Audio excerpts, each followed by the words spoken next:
From Carolla One Studios in Glendale, California, this is the Adam Carolla Show. Adam's guest today, the director of Macho, the Hector Camacho story, Eric Drath. With Gina Grad on news, Bald Bryan on sound effects, and we'll play a round of Hollywood hand-me-downs. And now, honoring the 40th anniversary of John Lennon's murder by Mark J. David Chapman, and also honoring the 50th anniversary of the murder of music by Yoko Ono, Adam Carolla. Yeah, get it on. Got to get on a choice but gun mandate. Get it on. Thanks for tuning in and thanks for sharing, right, Gina Grad? That's right. And Bald Bryan. Well, I'm not that impressed. I'm looking forward to speaking to Eric about this doc because it's a very good doc, Macho, and also enjoy boxing a lot, so it's good for me. The question is, for you guys, for Gina, I'll catch you up on Macho Camacho. Thank you. Hector Macho Camacho. He's this Puerto Rican guy, came from Spanish Harlem, back when it was Spanish Harlem, and he was a great boxer. He had great skill, but and I think he may have been 38-0 before his first defeat, and I think he had maybe 3 belts and 3 different weight classes, and his amateur... He was definitely wearing the belts like they were a swimsuit. Yes. A lady swimsuit. His amateur career was like, like 110 amateur fights and 5 losses or something like that. Anyway, now I know boxing, and so of course I know who Hector Camacho is. But his thing was coming out in all the different garb and putting on all the crazy outfits, and he would enter the ring in such a manner, such a garish manner. It was a spectacle. And so when I think back on Macho Camacho, I sort of thought of him as kind of a sideshow, which is unfortunately how we're wired. When you watch the doc, you realize the guy was a great boxer. Well, and by sideshow, you mean not to be taken that seriously as an athlete? I guess there's something, well, you know this as a Dolly Parton fan. If you're going to choose to have all the bells and whistles and kind of look at me and I'm big and I'm over the top, people just don't seem to have the room in their brain to go like, oh, this person is essentially a walking Christmas tree and really skilled at what they do.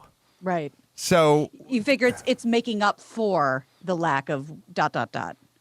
Yeah, and I don't even know if it's a process. It's just like, that's who this person is. This person is a cartoon character, and Macho Camacho did that. And my recollection was, look, you got to be a decent boxer to make a lot of big time fights and prize fights, championship fights and stuff. Like, I knew the guy was good, but I had him a little more in the fair to middling in the boxing department, and a 10 in the showboat. The showman kind of department. But I realized he was a really good boxer who kind of did both. And it does make you wonder if there's diminishing returns to all that shit. Because it's good while it's going down, but later on, when time passes, you're just kind of like, oh, yeah, that was the guy who wore the Chiquita Banana Chick outfit when he got into the ring. That's kind of how your mind sets it. But he was a really skilled boxer who was very, very accomplished. Brian. That's funny because I watched the documentary too, not knowing nearly as much about Hector Macho Camacho as you. The one thing that sort of struck out to me as being very sad was when they were in the later part of the movie talking about his life after boxing, and he's still doing the act. He's still like, it's macho time, and he's got the little. He was known, Gina, for having a little curly Q right here. Like he kept like one little like lock a little of hair. Superman, yeah, a little lock of hair that like went down halfway down his forehead. It was a little curly Q. He kept that through his entire career. And when he was like arrested in like Puerto Rico at age 49, like he still had the fucking curly Q. It was a bastardized version. It was a very sad version. But it's like, you cling so hard to the caricature or the character, whatever you want to call it. Yeah, and I don't want to ruin it, but killed in Puerto Rico at 50, and it's funny, these places that just like, they're not quite lawless, but they're close enough. Like somebody kills somebody, and it's like, yeah. And no one wants to talk. That'll be that. Yep. Yep. So the saga of Hector Macho Camacho, who's a really, like I said, interesting story. So we'll get into that. We'll get into that doc as well. I think Eric also did the No Mas 30 for 30. Bryan knows No Mas, but Gina probably doesn't. She thinks it's the name of a bad Mexican food place. I was going to say, I like the taquitos there, and they do a good salsa. Yeah, that was on Cahuenga.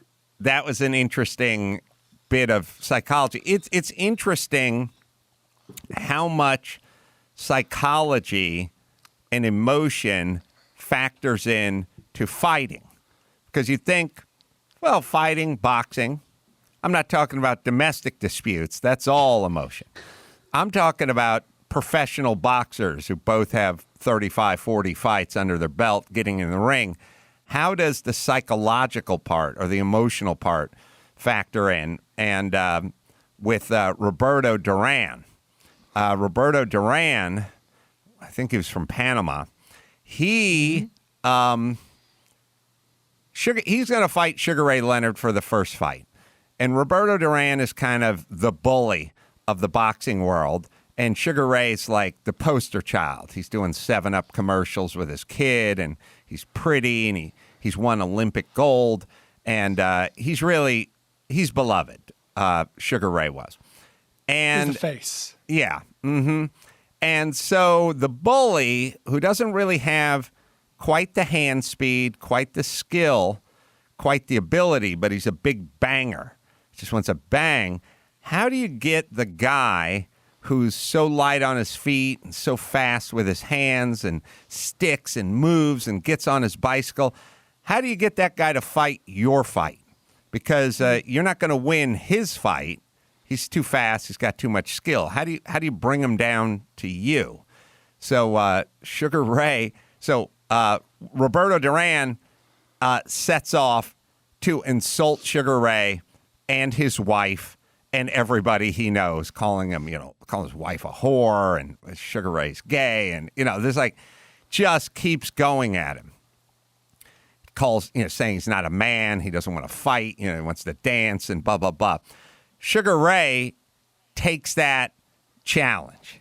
He's like, fuck this guy.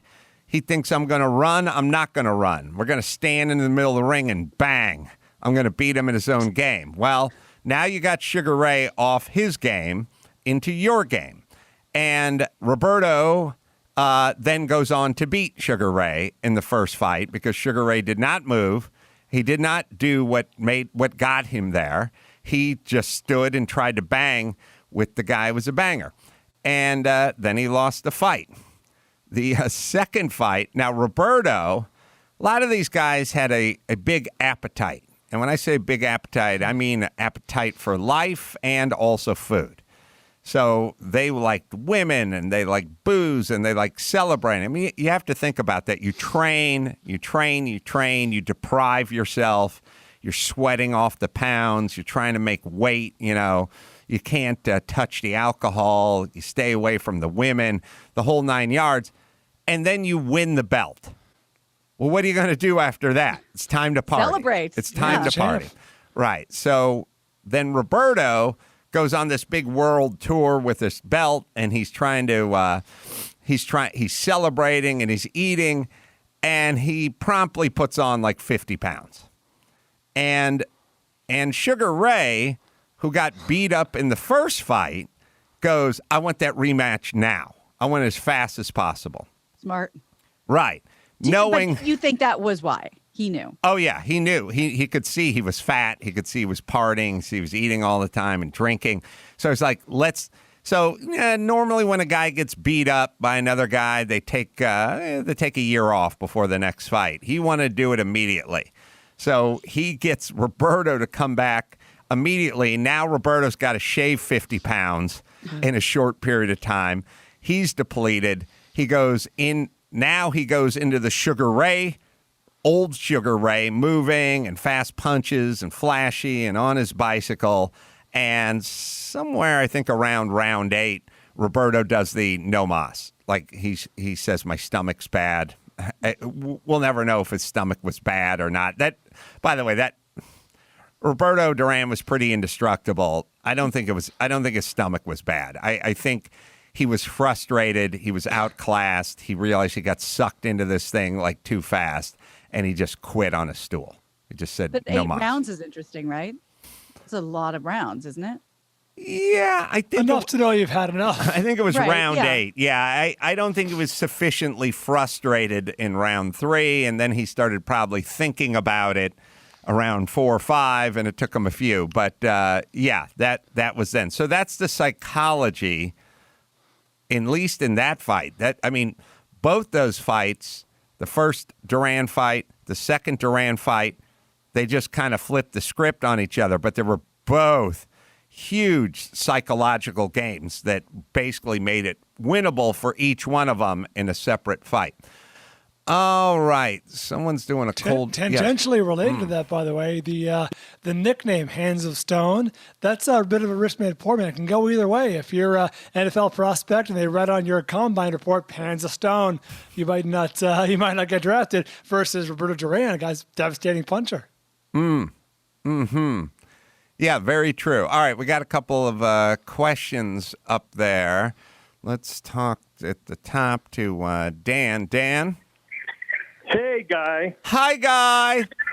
Hi, Guy. Hey, I finally started to do the cold water swims after a couple of years of hearing you do it, and I'm on my 6th week, and I love it. The question I have is, what's the coldest you've ever done at outside air temperature and or pool temperature? And is there a temperature you would not do it if it got so low? Well, it'd have to be, it'd have to freeze over for me not to do it. My thing is I will go in there whatever the temp is. If he's skating on a pond and the ice cracks, Right. he'll go in. I checked my pool the other day, and it was 51. As we get into the winter, as it gets colder outside, it will get into the 40s for sure. It drops a degree or 2 each week as we start heading, toward Christmas. So I think it'll get into the mid 40s. Probably, knowing where I live and doing it through the winter, I'd say low mid 40s is about the lowest the pool's got. But I will go in it no matter what it gets down to. And then outside is kind of academic, because once you're in the pool, it's not that much difference between really cold outside or even nice outside. If the water's freezing, It's freezing. What's your pool temp? So I measured it. It was 50. Oh, that's good. That's cold. Respectable. Yeah. And the coldest I've done outside temp was 39. That's good. But it is such an awesome feeling. I can't stress it like you did. And the feeling lasts for hours after you get out. It's just that exhilarated feeling. I completely agree. It literally wakes you up for the entire day. Now, what's your thing? How do you go in the shallow, walk it in, you dive in? What I do is I actually was a competitive swimmer, so I actually started out with just jump in. I think the first day I went cold shower, and the second day I just jumped in and got out. So now I'm up to 4 laps. I started to do each, and it's about a 45-foot long, 15-yard pool. So I do about 100 yards, and then after I'm done, I'll just kind of wait in the deep end, up to my head for like 30 seconds. Yeah, do one of those runs underwater. That'll be a good challenge for you. Yeah, that'll be good. I do notice when you first get in, it's like 1 second shock, and it just feels great. But yeah, on I agree. The 4th lap, I feel it like in my head and everything. It's like it's starting to get pretty cold. But it's such a great feeling getting out, though. And I noticed you're not even cold when you get out, no matter how cold it is outside. It's just refreshing. Oh, yeah. Once you're out, it's nothing. I'll try the underwater. All right. I'm gonna end up like Shatner's wife, is the way I see this one playing out. But but thanks, Dan. Right. Good for you. Yeah, thanks, Dave. Keep Thanks, going. Dave. All right, let's see. Jay from Phoenix as well is worried about my public image regarding COVID. What do you got, Jay? Well, so first, thank you for talking about the glory days of boxing. I miss the days of big prize fights, Hagler Hearns. My kids look at boxing and say it's boring. I think MMA has just ruined this next generation. It's like hardcore porn or something. I don't know. Yeah, but I do. I get it. But so your COVID stance, I loved your rant the other day about kids not being impacted by COVID, and I've expressed it multiple times, and I don't get favorable reactions in mixed company. Just wondering, and my guess is your answer is going to be, I don't give a shit. I have a pirate ship, but I am wondering, like, are you losing Twitter followers again? I know you don't care. Are you losing podcast followers? Is it harder to book guests? It's a pretty controversial perspective, so I really want to know how it's impacted the financial side of your business, if you don't mind. It hasn't, but you do. Obviously, you lose friends, you lose followers, you lose listeners. I'm sure you lose things. I'm sure one loses things. My thing is with COVID, but I feel the same about Black Lives Matters or, defund the police or border security. I don't know why we have to be all in.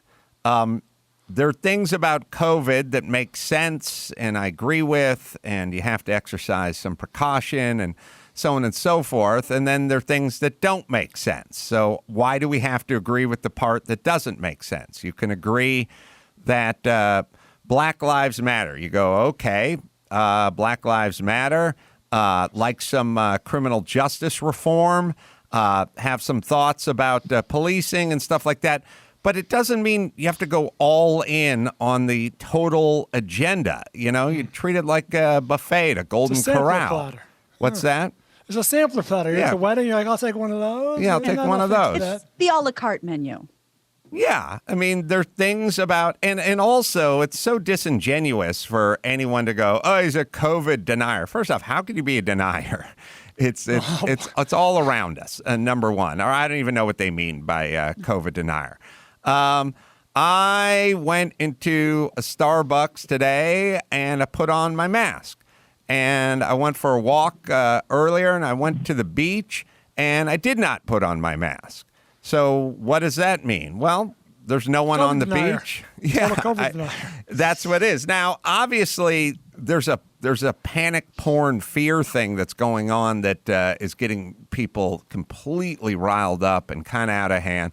Also, I don't live in Phoenix where you live, and I don't live in Texas, and I don't live in Tennessee. I live in a locked down state. We're getting decrees from the governor and the mayor not to go on walks. Yeah. Did anyone else get the, it looked like an Amber Alert, but we all got it to our phones just minutes ago. Oh, no. So yeah, we get these quite regularly, these emergency alerts. Right. So don't eat at a restaurant indoors. Okay. Outdoors. No, that doesn't make sense. Put a mask on when you go to the Trader Joe's. Fine. Don't go on a walk. Fuck you. I'm going on 1,000 walks. So, figure it out. By the way, that's how life works. You're going to have to figure out your relationship with just about everything. If you're like our last caller and you're a competitive swimmer, then go in the ocean when maybe it's a little bit rough. If you're not a good swimmer, you can't swim at all, don't go in. I don't want a blanket rule that says no going in the ocean. You have to kind of figure out where you are with it. The irony of labeling someone a COVID denier is very similar to what you were talking about, which is, you could be, I have questions, or I agree with this and I disagree with that. Whatever in between you are, you get labeled that. It's a very wide brush. It's a roller that you're painting someone with, much like the BLM example, much like the previous examples. Like I'll define my own beliefs. I'll pick from here and I'll pick from there. And also, I think the experts have been wrong about enough stuff throughout this pandemic that it's okay to question things because it has been a checkered past. Now, I don't blame them for being wrong about stuff, but if you're wrong... They're guessing. Yeah, if you're wrong about a lot of stuff in the past, then we're allowed to ask questions about stuff that's going on in the present. And yes, Gina. Oh, I just wanted to sort of, to your point about, the restaurants and the outdoor dining. I'm sure Mark is having a very busy day because the latest headline is that the judge has tentatively ruled that Los Angeles County acted arbitrarily and without rational justification when it ordered the closure of outdoor dining. Yes, they did. And so Mark is in court as we speak. With a tomahawk steak. Yeah, we tried to get hold of side of Brussels. We got hold of Mark earlier, and we wanted him to come on and give us an update. And he's actually in court as we're taping this. So we'll stick with it. Maybe tomorrow we'll get him on the blower, Max Pata, and get an update from him. But Jay,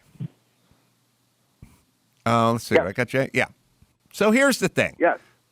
If you read a teleprompter for a living, then read the teleprompter. But if you give your opinions for a living, it doesn't make sense to me to alter your opinions that much. It's one of the weirdest parts about the time we're living in is seeing all these experts and opinion and pundits and opinion people go on all these shows and all just give the same opinion. And it feels like, is that really your opinion or is that opinion vetted? My feeling is I'm a comedian. I'll give my opinion. Some people don't like it. That's fine. That's the world we're living in. Well, I love it. Thank you. And then last thing for talking about it. Gina, I hope you're doing okay. You have undying fans that just love you, and I hope you're doing all right. That means a lot. Thank you very, very much. Thanks, Jay. All right. Good luck, guys. Thank you. Let's see. Here's an interesting one from Portland, Oregon. Somebody unknowingly made fun of a 13-year-old kid on social media. Well, this is interesting because, so many times you reply to somebody or whatever, you don't, suck a bucket of dicks, and you don't know you're talking to a 9-year-old, in which case you would have said suck a pan of dicks. Yeah, bucket's absurd. I think he just dropped. Oh, Langston? Well, let's give advice anyway, because that's an interesting call. Well, I need to hear this. I'll read it. Langston, 38, from Portland, unknowingly made fun of a 13-year-old kid on social media. Kid's parents are asking him to apologize. It's always... all the asking for the apologies is a weird one for me. I know it's my unique and horrible wiring, but it's like I'd never ask for an apology on behalf of my kids. I don't feel like it moves the needle. Like, what's it get them? How does it help them to get this apology? But I guess he said something, and I would say if it's a 13-year-old, then apologize. And no skin lost. Yeah. And there's nothing wrong with, Langston Hughes, very famous playwright. No shame in that. But maybe have a little fun with it and go, look, my name is Langston. I think I'm allowed to make fun. Have a little fun with it. Because counterpoint to what you're saying, Adam, which I absolutely agree with, it asking for an apology is a little insane. Apologies come from when you feel you have regret. But don't you think on social media, the norm is so played out of like, well, look, don't be on social media if you can't take it. And like, shut up. Can't we humanize anything anymore? Like, can't people apologize instead of like, I don't know, you can't take it, then fuck you. Like, I'm just so sick of this, so played out. Yeah, unfortunately, everyone is just kind of lowest common denominator mode, and social media just drags everyone into that. It's just it's basically, social media is basically like, it's sort of society drunk. You know what I mean? Yeah. Like it's really, I honestly don't know what gets you to say more horrible things or things you might regret or things you shouldn't say in public. 7 beers or social media. Because if you think about it, everyone's got that, that guy's fine, he's cordial and blah, blah, blah. But at the Christmas party, he got pretty ripped and started talking about, X, Y, and Z. Mm-hmm. And the social media is basically that. It's just that's your six-pack. That's your six-pack. And then you can have a six-pack and be on social media. So that true. That then that exacerbates thing. Ryan from 35 Chino Hills. Ace Man, get it on. Hey, man. So, Ace Man, I am a chef and restaurateur here in Southern California, and I thought you would love this story. So when all this shit started going down, we put up a huge tent in many of our locations. It is 15 feet wide by 60 feet long, covered in canvas on 2 sides. So you have 2 sides to kind of enter and exit the tent and seats. It was something outrageously low, like 18 tables, social distanced. Tent was up for 10 days, doing well, cranking away. And the fire marshal pulls up and says, hey, guys, we need you to shut down because this tent, 60-foot tent, open on 2 sides, does not have enough paths of egress in the case of a fire. So at huge expense to myself and my company, we take the tent down, we split into 2 30-foot tents, after which that's okay. But again, at 60 feet, the retards inside the tent, if there was a fire, apparently they would just burn and die because they couldn't figure out where to go. Just outrageous shit. We all have a loved one who perished in a tent fire, so I get it. Oh, yeah, of Two-sided course. tent fire. My grandma did, as a matter of fact, for sure. Yeah. On 2 sides. Yes, a 2-sided tent fire. Yeah, I know. Fire marshals with egress. Jesus fucking Christ. It's a tent. If you have to walk out the side, you'll just go full Kool-Aid. You can bust through the canvas if you really want. If you were really motivated by a fire, I'm sure you can just bust through that canvas. Yeah. Also, it's out in the parking lot. What's the asphalt's going to go up? Like, what are we really talking about? You're not in a log cabin. But all right. So now you break it into 2 pieces. Yeah, and that's okay. Break it into 2 pieces. But now they can't eat there, though, right? There's no outdoor dining? No, not correct. So as of the governor's orders this weekend, tents have to come. I mean, we're renting them at $2,500 a month, and so they're coming down at all of our locations to save a bit of money. But to give you an idea of what restaurants look like financially, consulting with a number of large national chains, when everything was cranking away at 100% capacity, restaurants were bringing in about 18% restaurant-level profit. That's 18 cents on every dollar at the restaurant level. Once that money goes to a corporate office or goes to investors, that gets diluted down to 8 cents per dollar at the end of the day. That's the profit of a restaurant. Multinational restaurants have multiple locations, an economy of scale, 8 cents to the dollar. That's at full capacity. Now you're running these restaurants at takeout only, at 50% capacity, 25% capacity, and they're just not surviving. It's a terrible time for our industry. It's also, well, first things first. Yeah, so it's tight margins in the best case scenario, and obviously now it's no margins. But, you think about these restaurants, and then you also think, a lot of them are gone for good. But not only are a lot of them gone for good, but a lot of people kind of have this dream of, I'm gonna retire, and then I'm gonna open my own bar, grill, or I'm gonna open my own establishment. How many people are gonna want to do that now? How many folks aren't gonna go, you know what, fuck it, I'm gonna get a job at Costco? Like, it's gonna stop a lot. It's going to stop a lot of entrepreneurs for wanting to open the mom and pop. Now, the chains, the McDonald's and the Wendy's, those are just going to keep expanding. But the places, the mom and pop places, the private restaurants, the private small businesses, a lot of people are going to have to think twice about starting a restaurant. Yes, Brian. We read off a lot of eccentric behavior among senior citizens, like, they're childhood with depression. That's why they reuse Ziploc bags, or that's why they do so and so. I wouldn't be surprised if there's a similar thing, a generation or two down the road, like, they're a child of COVID. You know what I mean? To explain away the lack of innovation or entrepreneurialism. Or how about I'll just get a job with the DMV.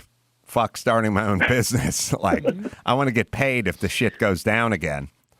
Thanks, Ryan. The exact opposite of hospitality. I know. Thank you. Sad state. Yes, Gina. You know, we talk about the pendulum sometimes, and it's interesting. I don't know if it's pendulum or rich man, poor man. Maybe you can tell me. But, you know, not months ago, all we did was we collectively talk about TikTok stars and, you know, do you want to be a fireman? Do you want to be a policeman? No, I want to be on Instagram. You know, that was a real career choice. And just like that, you know, 30 seconds ago, now we're talking about, oh, I'm a COVID kid. I just want job stability. So that really swung quickly. Yeah. I worry about as the state, the government kind of comes in and starts cutting checks and kind of taking care of people. I wonder if we're just going to get into this big, you know, more people, wards of the state, more people working for the state, working for the government than striking, you know, hanging the shingle and striking out on their own because there's way too many. And then the state controls all the private businesses. Right. So a lot of people are going to just get sucked into, well, I'll be a postman. I'll work security at the airport. Isaac, 42, San Diego. Hi, guy. Hi, guy. So I find this coupon for an oil change for like $30. And I take it to the place, and they're telling me that because the car is so old, they can't do the conventional oil. They need to do the synthetic, which sounds like a scam. Yeah. So I just wanted to pick their brain, Gina. Just kidding. Adam, I wanted to see. Hold on. Gina's got a brain. Oh, I see. Sorry. Yeah, go ahead. Yeah, what car? What is it? What year? It's a Jetta 2006. Yeah. Got 190,000 miles. Did it come with synthetic? Not synthetic from the factory, is it? No. You sure? Yeah. Okay. You said that in a way that created a little doubt in my mind. You know, I've always heard the opposite, that at the beginning, synthetic oil wasn't good for cars that use conventional oil because synthetic is thinner and it's less viscous. So if you think about thickness of an oil and you think about having to move it and you think about the crank having to go through it and everything, all these moving parts that go through it, well, the thicker, the more difficult it's going to be for that thing to turn through it. And the thing about synthetic is it offered the same protection or better protection, but it was less viscous. It was thinner and you had less friction and thus higher mileage and all that good stuff. This seems scammy to me. I would go in there, tell them to go with the dinosaur old school style oil and just tell them, just go ahead and do it. I'll take my lumps. Yeah, I ended up paying the $100 for the synthetic. Oh, all right. Well, treat yourself. Synthetic is better. Yeah, that helps. I mean, they said that it's a liability because they're a chain and they don't want to get into trouble for messing up my car. So I don't. If the car came with conventional oil and they're going to do an oil change on a car that comes from the factory with conventional oil, I do not think that's a liability to put the same conventional oil back in the car that the manufacturer put in the car when it left Stuttgart, or better yet, Guadalajara. Because I don't know if Jettas were made in Germany. They probably made them in Mexico. But good for you. Time to get a new car, though, Isaac. No, that's our third car. But, you know, we still use it every now and then.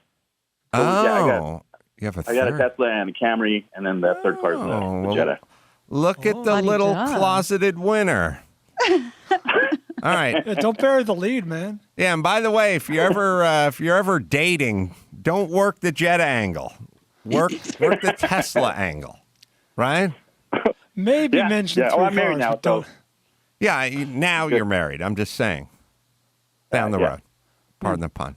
All right, let's do one more from Alex, 33, Indianapolis. Alex, what's going on? Hello. Hi, guy. Hey. Yeah. Hi. So you guys were talking about breakdancing entering the Olympics. And actually earlier in the day, my friends and I are on a big group text, and We had a very heated discussion about this topic. I'm okay with no more events that involve judges in the Olympics. I think I don't think it's a good thing. I actually kind of agree with Alex. I like the competition aspect where this dude went faster than that guy, or the wrestler pinned the other wrestler, or whatever. Like, there's something nice about a decisive victory. The judging is always questions, and it's generally unsatisfying. Agreed. Yeah, the only exception I would have would be boxing. Yeah, but plenty even in guys. boxing, there can be a definite winner. Oh, there can be, but obviously Vander Holyfield got robbed. I think it was Roy Jones Jr. that got robbed too, as well. Like, there's been some pretty classic gold robberies in recent, semi-recent Olympic history. But yeah, I get it. So you don't want breakdancing. I don't want breakdancing, and I don't want. I'm okay with just throwing out most of the sports that involve judges. So no rhythmic ballet, no aerial fabric. I agree. Like, even like something that's certainly impressive, like the snowboarding. You know what I mean? The side to side snowboarding. Half pipe. That's right. And diving, high diving. These are impressive feats. Don't get me wrong. It's just the judging is like, all right. I guess I'll take your word for it. How about this? Not to do with exactly what Alex is talking about. How about in the luge, the single-man luge or the skeleton luge or whatever they call it, and even the four-man bobsled team, how about we have one sled, and that's just used by all the different teams. It's just one sled, and that's it. Because, so the other events don't work that way. Like, they go, hey, it's javelin, but we got our own javelin. And it's a little more aerodynamic, and it's weighted a little differently. Or we got our own shot put, or we've got our own hammer throw. Like, doesn't that kind of fly in the face of the Olympics, which is about kind of the human aspect of it? Because let's face it, the Switzerland sled and the German sled, it's always just going to be a better sled. And a better sled is going to get you down that hill that much quicker. I mean, at some point, the human kind of becomes cargo on those things. What would be? Yeah. Why would anybody? When I don't like to talk about myself, and I don't like to talk about cars. But okay, well, let's make an exception. Every year when I used to do the Toyota Celebrity Grand Prix, they had 20 Toyota Celicas that were all equally prepared. They were all the same car, but just to play it safe, they put all the numbers of all the cars into a crash helmet, and they'd have this ceremony at the beginning where everyone would just go up and pick a ticket, and that was your car. And then nobody complained. Maybe one car was had a little something on the other car, probably not, but we randomly picked them. If they did that with the bobsleds and the sled and the skeleton sled, look, just go, this is the Olympic sled. This is what we're using. Here's your sled. You've randomly selected it, and there you go. There will be no advantage by the equipment. But if you want to win this thing, it's going to be all in the skill of the people that are piloting the sled. Yeah, love that for certain sports. Get slippery when it's like hockey or basketball. Like, you're going to force them to all use the same, not use the same, but have the same whatever, shoes or whatever. You can see where it gets a little sticky. But for other bobsled, cool. I don't think it gets that sticky. I would just What about say, archery? That's an interesting. It's sport I haven't given a lot of thought to. Although we could talk to Gina Davis and see if we could figure it out. It's true. I think that's interesting because you do have your own setup for that. And you do with the pellet guns and the shooting and the skis and what if you're sponsored? What if you're like swimmer? I don't know if they let them sponsor for the Olympics. I don't know. No, but the swimmers, like a swimmer will have an outside sponsor, and I guess you'll wear that at the Olympics. I don't know. I guess. I don't know enough about swimming. Archery's kind of interesting. I would do the same with archery. I'd go, have a world-class bow and have a world-class arrow and give it to everyone and go, this is what we're using. Like we're using the same discus for all the discus throws, and we're using all that. And you can practice with it, and we'll see who's better with it. I'd kind of take. Now, obviously, when it comes down to basketball and tennis shoes and stuff like that, that's not that interested in that. But everything needs to be the same. The equipment needs to be the same, and I will start with the sled. And then I will go to archery, and then make your way through the sports. Yeah, after that, I'm kind of bored with my own premise. All right, let me hit Crate Joy. Probably got a favorite meal kit or pet subscription box. There's one great place to shop for thousands of subscriptions for every interest. Crate Joy, the world's first and only subscription box marketplace as we head into the holidays. The hardest part of buying the gifts is getting something cool and unique. Crate Joy makes it easy. Escape room or mystery boxes for at-home adventures, boxes for self-care and personal growth, cool cocktail kits and snacks for a virtual happy hour. Crate Joy, best place to shop for gifts this year. And you're not too late to shop at Crate Joy for the holiday season. But let's get going, right, Dawson? There's still time to find the perfect gift for everyone on your list. You can shop thousands of subscription boxes all in one place and get 30% off your first box when you sign up at cratejoy.com/Adam. That's right. Sign up today at cratejoy.com/Adam to get 30% off your first box and shop Crate Joy's holiday specials. Crate Joy. Get joy delivered right to your door. All right, let's take a quick break. We'll come back and do our auction guessing game with our Hollywood hand-me-downs right after this. Jim Carolla, ta-rum-rum-rum-pet. That Adam bought for you, ta-rum-rum-rum-pet. About your gift, my son, ta-rum-rum-rum-pet. I want a different one, ta-rum-rum-rum-pet, rum-rum-rum-pet, rum-rum-rum-pet. Sour notes ring out, ta-rum-rum-rum-pet, when he blows. The saga. Jesus Christ. I've really started to realize depends what kind of person it is, but half of people needing you to do stuff for them isn't really the stuff. It's more like, I need you to do something for me. Show me. It's a pound of flesh. Yeah. I don't even know if it's a pound of flesh, or maybe it is a pound of flesh, but it's definitely, please prove it to me. Mm-hmm. Like there's so many people that are that way, that go do that thing for me. Because if you think about half the shit that people ask you to do, it's so much faster if they just do it themselves. It's an interesting dynamic. Something I'm sure we've all experienced, and Adam probably more than anyone, but in my lifetime, I have pulled many strings and tried to get people tickets to things that they didn't show up to. Ugh.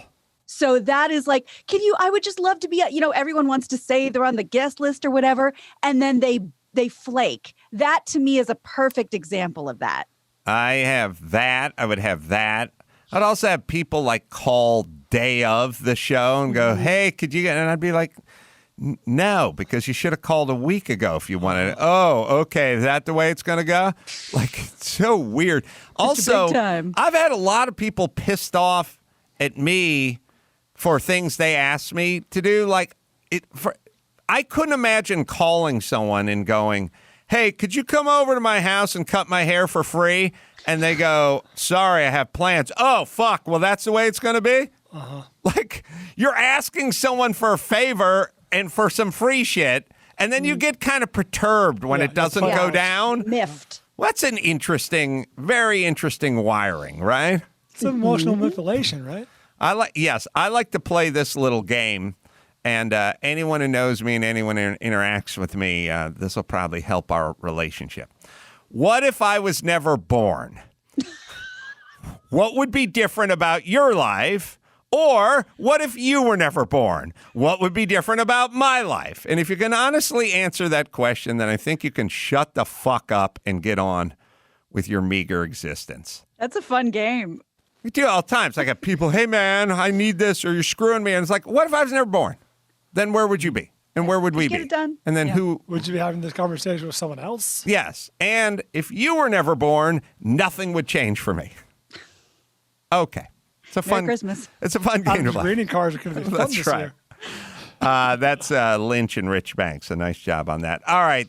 Shall I tell everyone the rules for the Hollywood Hand-Me-Down? These are the hammer prices. So we're not factoring in the VIG, 10, 12%, or whatever the auction house charges.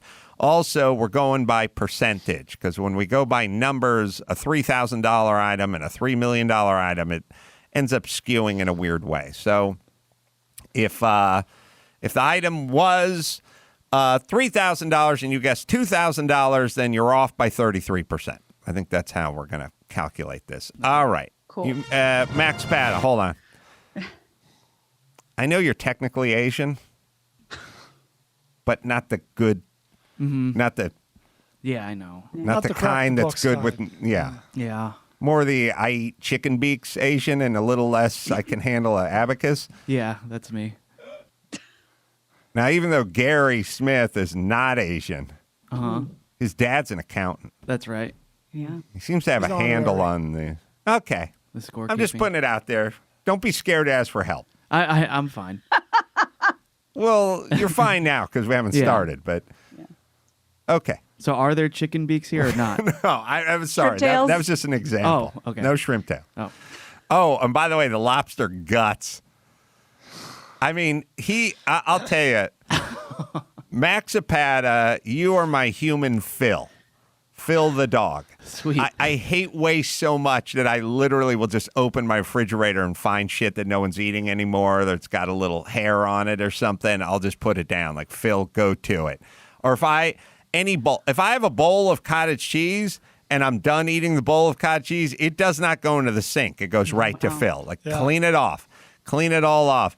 And if I'm out eating lobster and it's all done and there's nothing but the guts left, I bring it back to my human Phil. And I appreciate that because that is my favorite part of the lobster.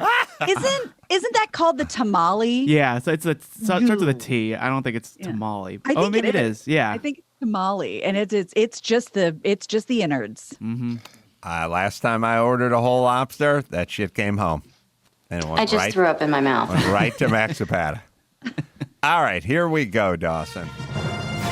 It's time to find out how much did they pay in another round of Hollywood Hand-Me-Downs.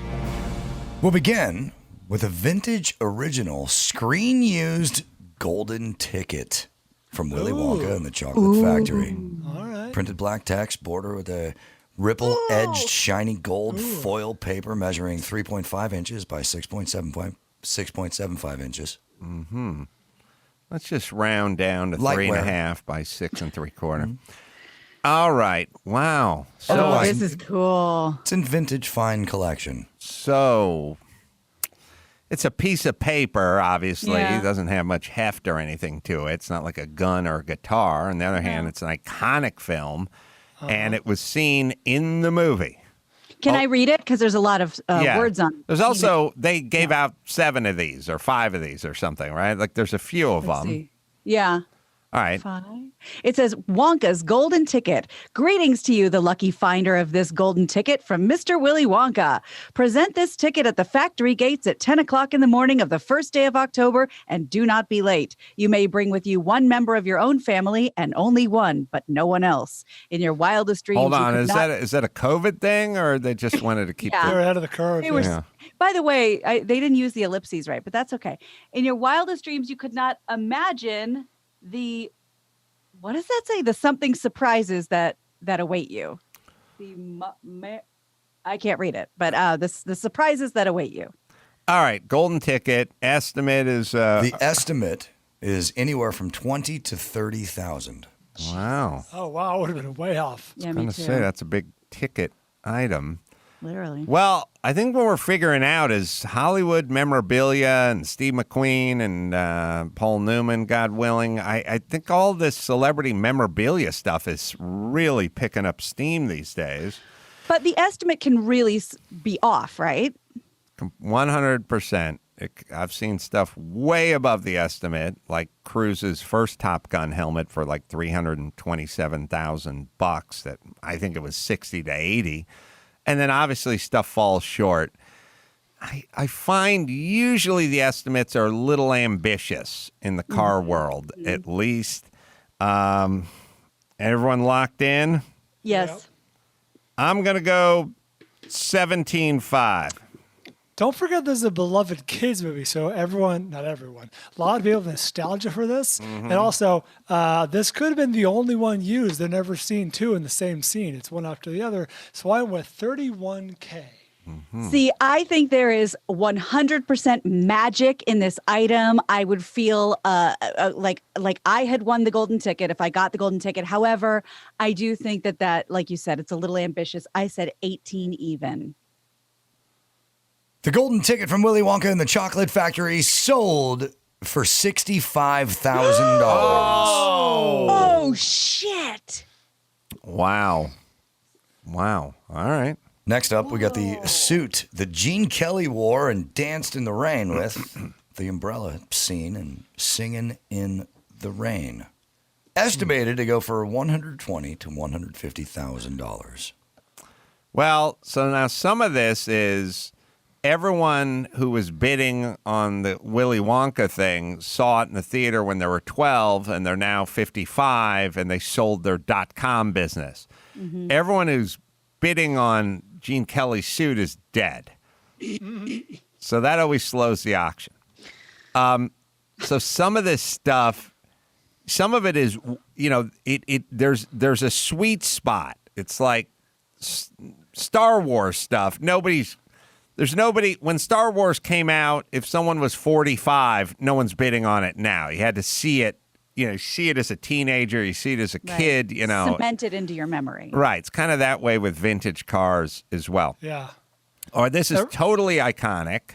Everyone who saw this as a kid is now dead of AIDS. Right. Oh, Bryan. And loved it, I should say. This is totally iconic. It was 120 to 150, did you say? Very iconic, but for some reason, I think it's going lower because it's not capturing the youth market. I'm going with 95K. Oh, I'm really close to you. 110K. 85K. Gene Kelly's legendary rain suit from Singing in the Rain was sold for $120,000. Oh, low end of the estimate. We're right in there. All right. We're somewhere You guys in ever the seen neighborhood. this? Yes. It's a delightful movie. Yes. It's wonderful. I agree. Although I think today people would find it problematic. Although I don't even know why. Here we go. Ableist. Be able to dance in the rain. Oh, able. Right. Yeah. Next up, we got a 1964 convertible Porsche 356. Doc Hollywood. That was driven by Dylan McKay in Beverly Hills 90210. Yeah. There's a Rest in rolling peace. body and chassis, features black leather interior, 4 tires, Porsche hubcaps, the Porsche badges at the front of the hood and the center of the steering wheel. But there is no engine, exhaust, or gas tank as they have been removed. Estimated to go for $40,000 to $60,000. So it's just a giant prop. Yeah. I mean, so here's the thing. You would have to replace it with another 4-cylinder, flat, air-cooled Porsche engine, probably a 1600 or something like that, cc. The problem with vintage cars and Porsches, especially, I would say, are all vintage cars. If the engine block serial number does not match up with the chassis number, that's a real strike.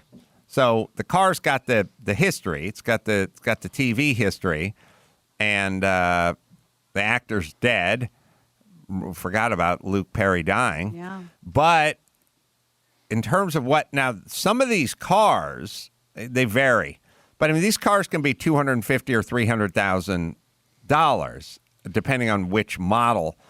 they are, but the no engine and the no serial matching when you put the new engine in, that stuff. What did you say the estimate was, Dawson? It's only like 40,000. 40 to 60,000.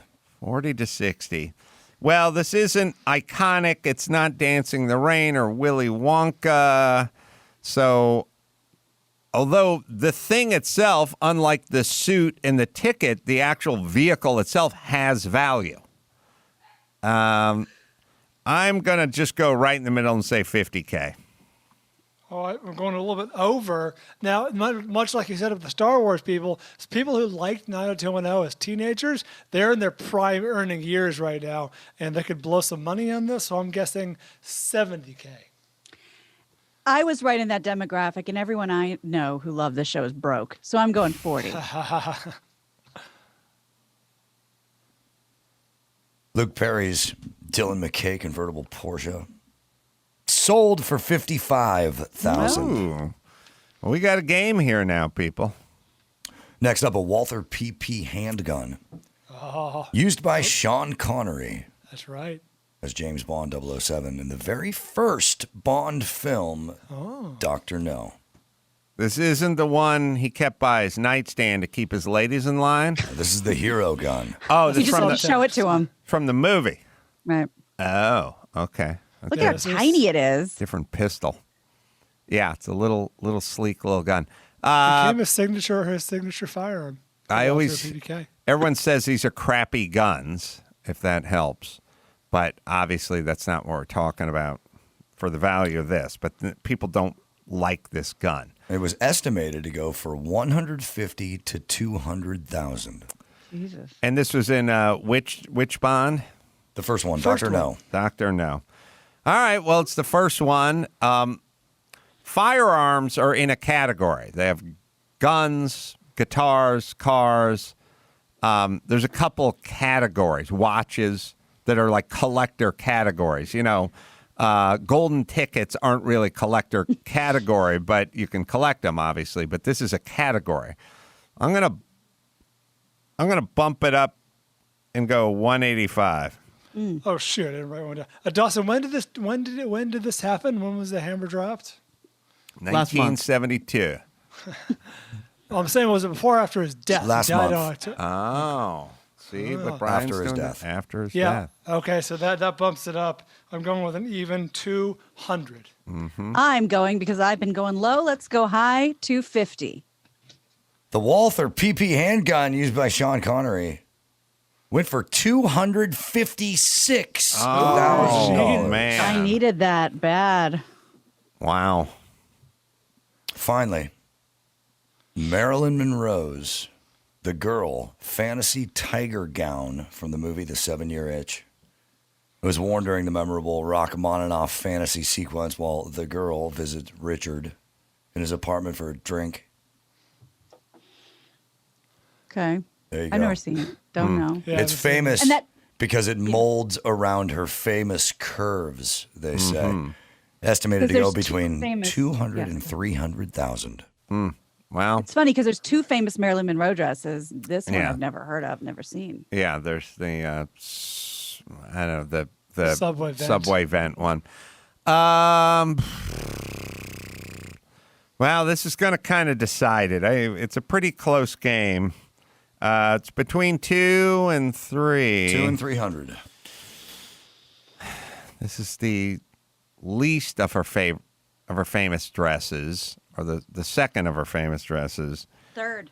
Because Oh, don't forget third. the pink one. I think gentlemen prefer blondes. Oh, right. All right. Everything's been pretty much above or at or in the estimate. I'm going to go, let's see, I'm going to go low here at let's see, wait a minute. Go too low. Can't go too low. It's a no sale. You know? Oh. See, you're not, if this thing's estimate is 200 to 300, there's things that are no reserve, but if it's between 200 and 300 and the bidding stalls out at 65, it's a no sale. All right. With that in mind, I'm going to right at the low, 200. Yeah, I'm really close to you. All of her big fans have gone the way of the Singing in the Rain fans. I guess 190. I might have gone high because it worked for me last time. I said 275.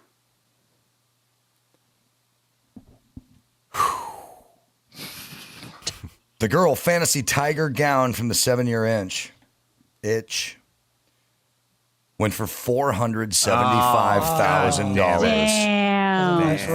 I think you were discounting the dispensable income from the gays. Oh, with the 2 incomes, no kids, and the viatical agreements and settlements, all that stuff. You're right.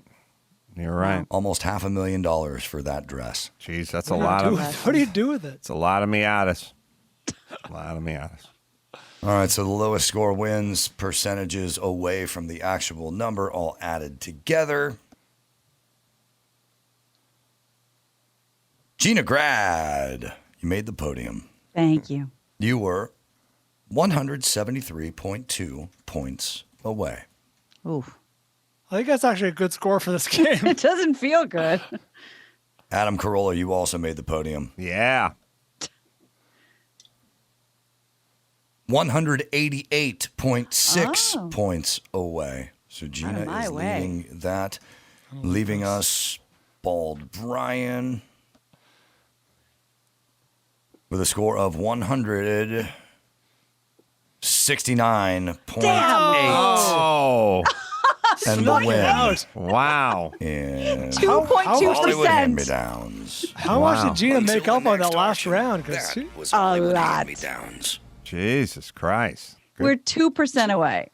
Man, all three knotted up, just a cat's whisper, a whisker away from one another. You know what I mean? Yeah. That's the spirit of this game. That's, yeah. Yeah, no, you're right. That's the spirit, for sure. It's like if that was a foot race, you'd have to study the film to see who's chest frame by frame. by frame. Like, I don't know. My feeling is I'd give them all the gold. You know, that's my take. Yeah, that's usually how you roll. Yeah. I mean, it's that close. You know what I mean? Were we all using the same equipment? That's right. We're all using the same Sharpie. Hotel pen. Yeah. All right, let me hit Lids here. Need the perfect gift this season? Lids has them. Officially licensed sports gear or iconic brands like Nike, Adidas, and Champion. Lids is North America's largest hat retailer. Visit any Lids store. An associate will help you get the perfect cap for anyone on your holiday gift list. Lids is the leader in headwear, including all authentic MLB on-field caps, NFL sideline caps and knits, plus a huge variety of fashion styles, colorways, and also Lids exclusives as well. Visit lidsloyal.com/Adam for 25% off your next in-store purchase. The perfect gift is waiting. Visit Lids. Right, Dawson? Visit lidsloyal.com/Adam for your 25% off coupon for your next in-store purchase. All right. We're going to take a quick break. We'll talk to Eric Drath, and he's the director and writer of, and he's in this doc as well, Macho, the Hector Camacho story. Got so much to talk to him about. We'll do that right after this.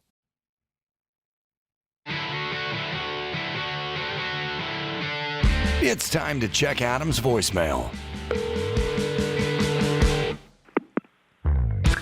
Hey, Adam, this is Cody in Dayton, Ohio, and been listening to you and your message about, the intentional discomfort and the cold showers and cold plunges and all that kind of stuff. And I've been using some of it. It's working out great. And I've also heard you talk about Wim Hof and some of his shit and his breathing techniques. And I just thought I'd let you know that the Wim Hof breathing techniques have revolutionized my pot smoking.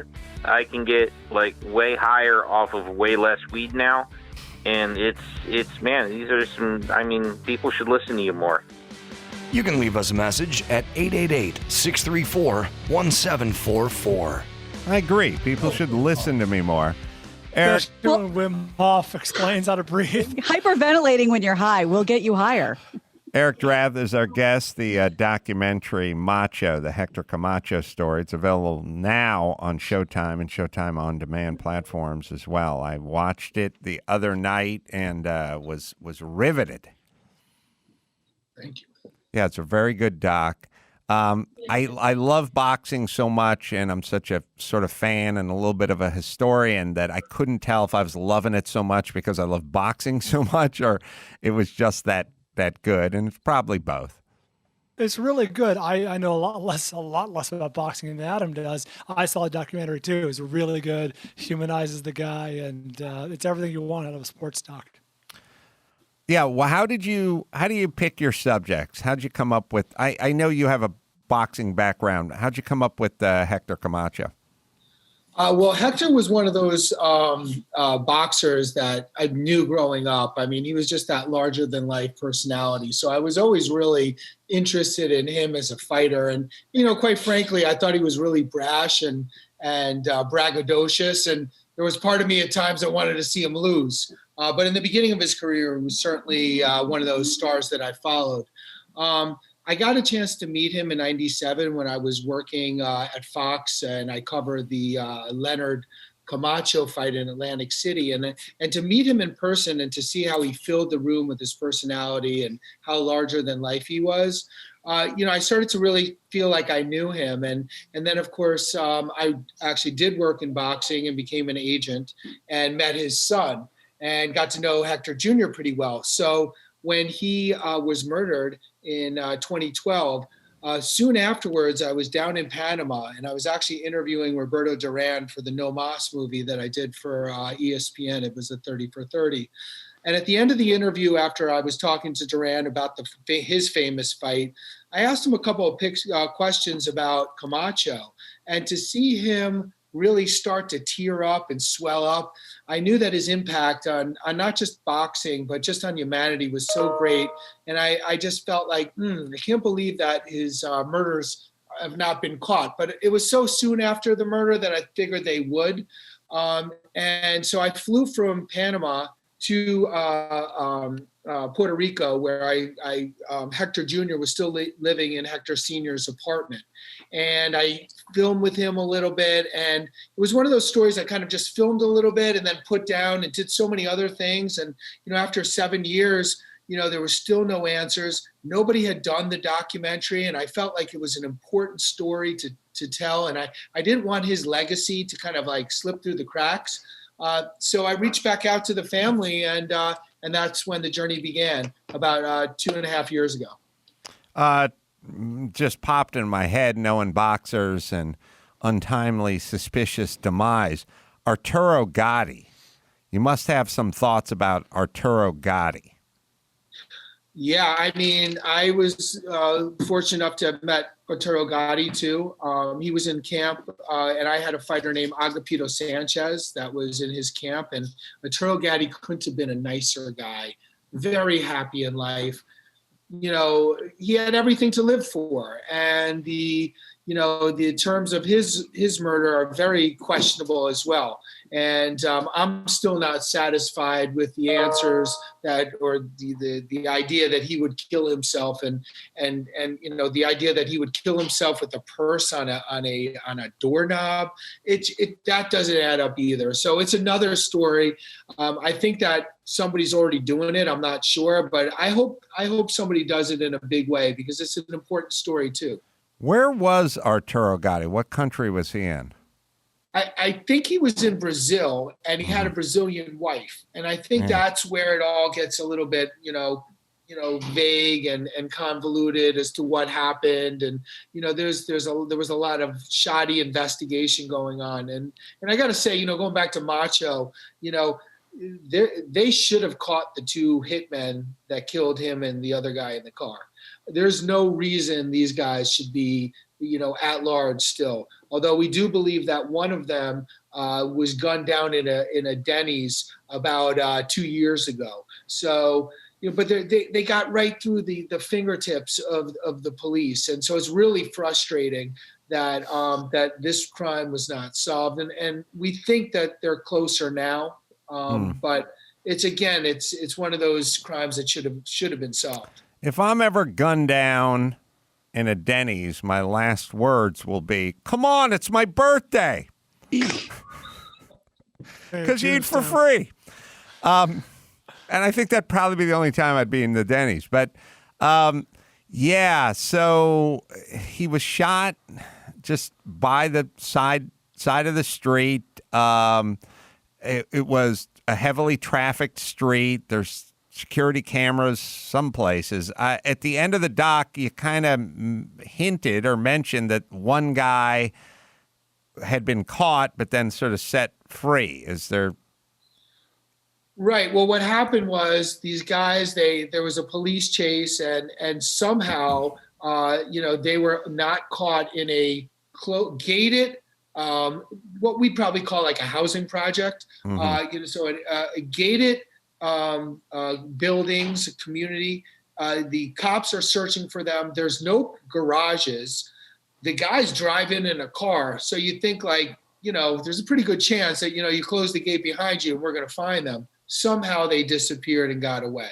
So, that's why, there was just, I don't know if it was just bad police work or somehow these guys were so clever. But the chase did happen in this community. And then later on, when they located the car, the vehicle, by the time they went to go and get it, there was with a search warrant, somebody had moved it. So there was a couple of things with the police that just really are just a shame. Puerto Rico has the second largest police force in all of the U.S. and its territories, and only a third of murders get solved there. Just think about that. Only a third of murders get solved. We should start a campaign that is refund the police. Like, we'd like some money back. You're the second largest police force, and you're going at 33%. We need you to kick something back. It's a bad ROI. Yeah, we're way past not funding you. We'd like a little return on this bad investment. So, do we know what, if any, the motive would be for possibly executing Camacho? Well, you bring up a good point. I mean, so the hitmen, we're pretty certain we know, or at least the police know. And as far as the motive, there's two motives that they think are very plausible. One of which, I actually don't want to talk about it, not because I don't want to have a free-flowing conversation with you, but I really wouldn't want to hamper the investigation, and they're pretty close. Oh, really? To a motive. Yeah, I believe that the FBI is now involved, and the FBI wasn't involved for a while, and we were just very pushy, coming with cameras. What didn't make the film were half dozen times that I went to these small police, the municipal police force in Bayamon, and interviewed the police. This was a really hard documentary for me to make, and I've made a couple now. And the reason why is because I got so into the investigation and trying to solve this to bring closure to the case that I left out a lot of Camacho's story. And his story is just so electrifying and so much fun. So I wound up about 6 months ago kind of redoing the whole film so that, I was too much into his death and not as much into his life. Right. And so I kind of realized that I needed to tell the story of his life to understand his death. So I was interested in Camacho's mom, who's boy, I love that woman.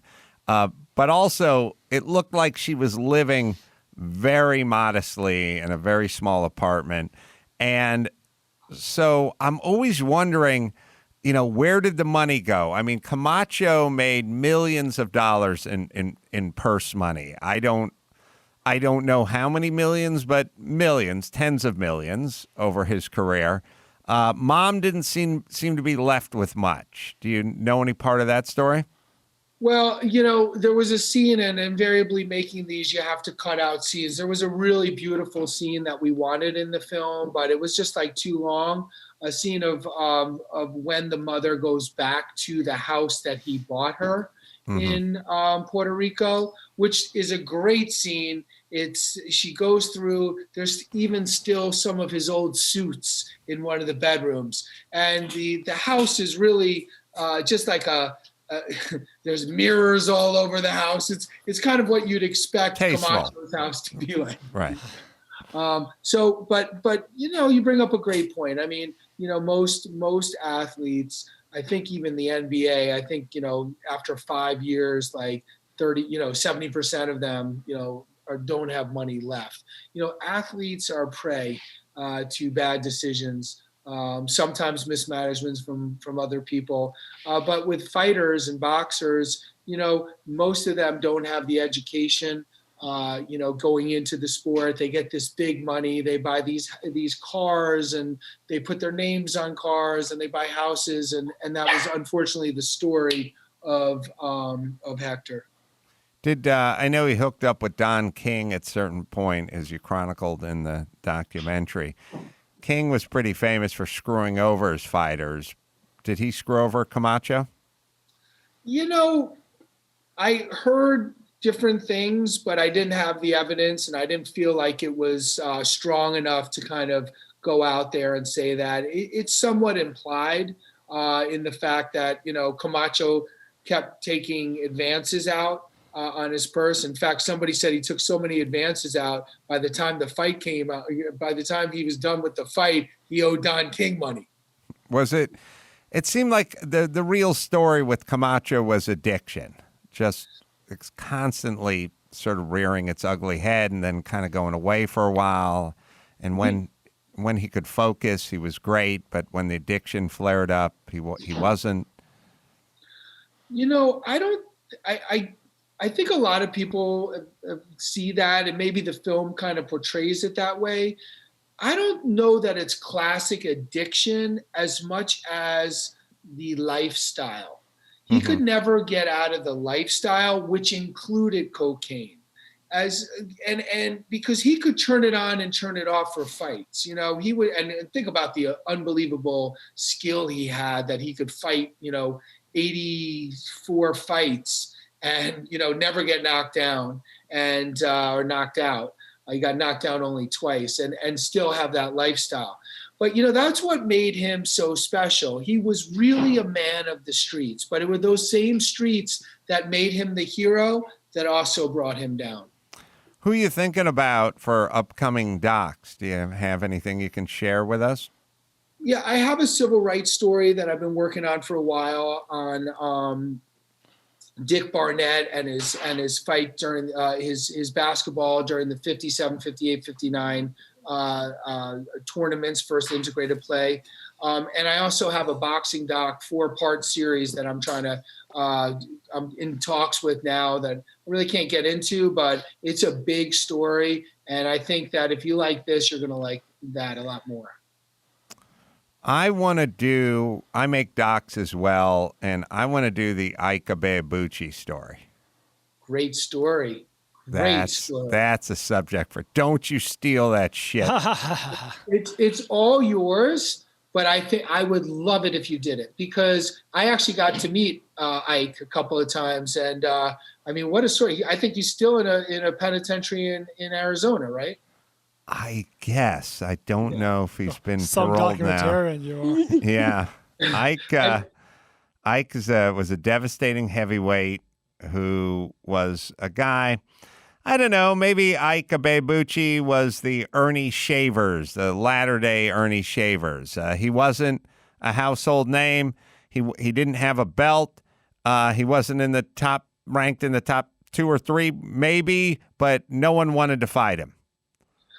He was a really hard hitter, and what the combination of speed and power in a heavyweight comes along very rarely, and he had that. He really was great, and I'm not going to give it away, but you can obviously explain what his downfall was.